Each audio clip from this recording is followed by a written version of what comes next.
Alrighty, so I'm going to cover laws concerning offerings.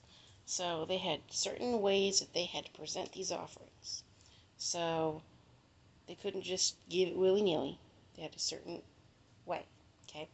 So, and the Lord spoke to Moses, saying, Speak to the children of Israel, and say to them, When you have come into the land you are to inhabit, which I am giving to you, and you make an offering by fire to the Lord, a burnt offering or a sacrifice, to fulfill a vow, as a freewill offering, or in your appointed feasts, to make a sweet aroma to the Lord from the herd or the flock, then he who presents his offering to the Lord shall bring a grain offering of 1/10 of an ephah of fine flour mixed with 1/4 of a hin of oil, and 1/4 of a hin of wine. As a drink offering you shall prepare with the burnt offering or the sacrifice for each lamb. Or for a ram you shall prepare as a grain offering 2/10 of an ephah of fine flour mixed with 1/3 of a hin of oil. And as a drink offering you shall offer 1/3 of a hin of wine as a sweet aroma to the Lord.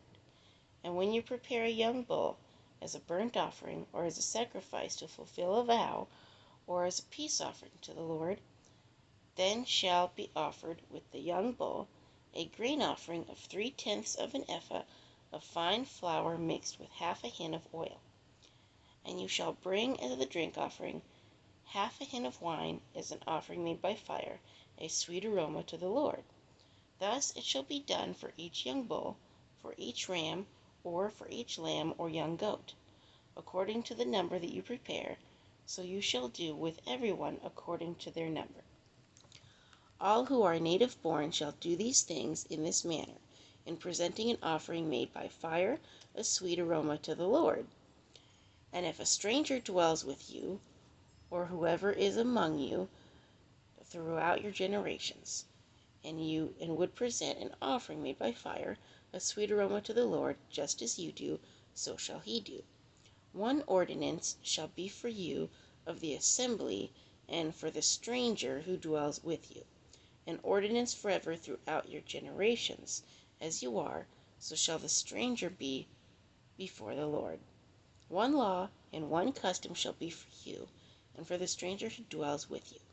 Again the Lord spoke to Moses, saying, Speak to the children of Israel, and say to them, When you come into the land to which I bring you, then it will be, when you eat of the bread of the land, that you shall offer up a heave offering to the Lord.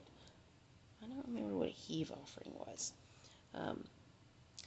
You shall offer up a cake of the first of your ground meal as a heave offering, and as a heave offering of the threshing floor, so shall you offer it up. Of the first of your ground meal you shall give to the Lord a heave offering throughout your generations.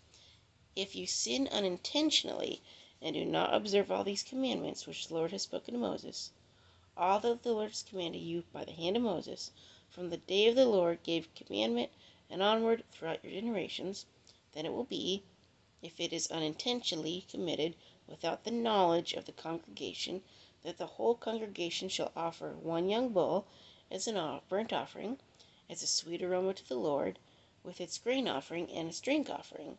I'm going to pause there for just a second. Okay, if you sin against somebody, okay, not knowing, okay,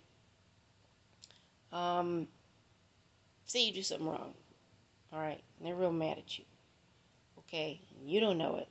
They come to you and be, I'm really upset because you did yada yada yada, whatever, okay. You weren't purposely trying to make them mad, but it's still right to be like, I'm sorry, same thing here. At least that's how I take it. According to the ordinance, and one kid of the goats as a sin offering. So the priest shall make atonement for the whole congregation of the children of Israel, and it shall be forgiven them.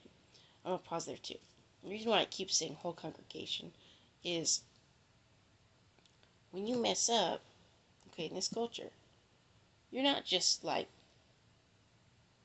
individual, okay? You're not just like, I'm a mess up and this is nothing to do with anybody else. It reflects on everybody. So, for it was unintentional.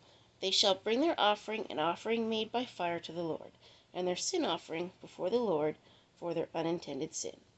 It shall be forgiven the whole congregation of the children of Israel and the stranger who dwells among them, because all the people did it unintentionally. They weren't like, I know this is wrong, but I'm going to do it anyway. They weren't like that. And if a person sins unintentionally, then he shall bring a female goat in its first year as a sin offering. So the priest shall make atonement for the person who sins unintentionally, when he sins unintentionally before the Lord, to make atonement for him, and it shall be forgiven him. You shall have one law for him who sins unintentionally, for him who is native born among the children of Israel, and for the stranger who dwells among them. But the person who does anything presumptuously, like, I'm going to do this anyway, I know it's wrong, whether he is native born or a stranger, that one brings reproach on the Lord. So now he's making God look bad too. See? And he shall be cut off from among his people. Because he has despised the word of the Lord, and has broken his commandment, that person shall be completely cut off, his guilt shall be upon him. Now while the children of Israel were in the wilderness, they found a man gathering sticks on the Sabbath day. Now, I did a little research on this. It wasn't just like, let me gather some sticks to, build a fire or keep my house warm. It wasn't like that. It was like, I'm making sacrificial fire to another god. It was bad. And those who found him gathering sticks brought him to Moses and Aaron and to all the congregation. They put him under guard, because it had not been explained what should be done to him. Then the Lord said to Moses, that man must surely be put to death. All the congregation shall stone him with stones outside the camp. So as the Lord commanded Moses, all the congregation brought him outside the camp and stoned him with stones, and he died. Again the Lord spoke to Moses, saying, Speak to the children of Israel, tell them to make tassels on the corners of their garments throughout their generations, and to put a blue thread on the tassels of the corners. And you shall have the tassel, that you may look upon it and remember all the commandments of the Lord, and do them, and that you may not follow the harlotry to which your own heart and your own eyes are inclined, and that you may remember and do all my commandments and be holy for your God. I am the Lord your God, who brought you out of the land of Egypt to be your God. I am the Lord your God. So, excuse me.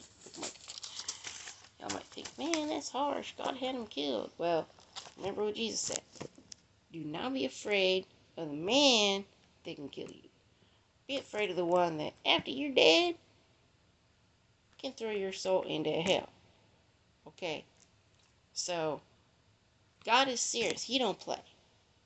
When he says, this is my covenant with you, you do this, this, this, and this, and I'll do this, this, and this, and this. You break it, here are the repercussions. They said, we will obey. They signed that contract.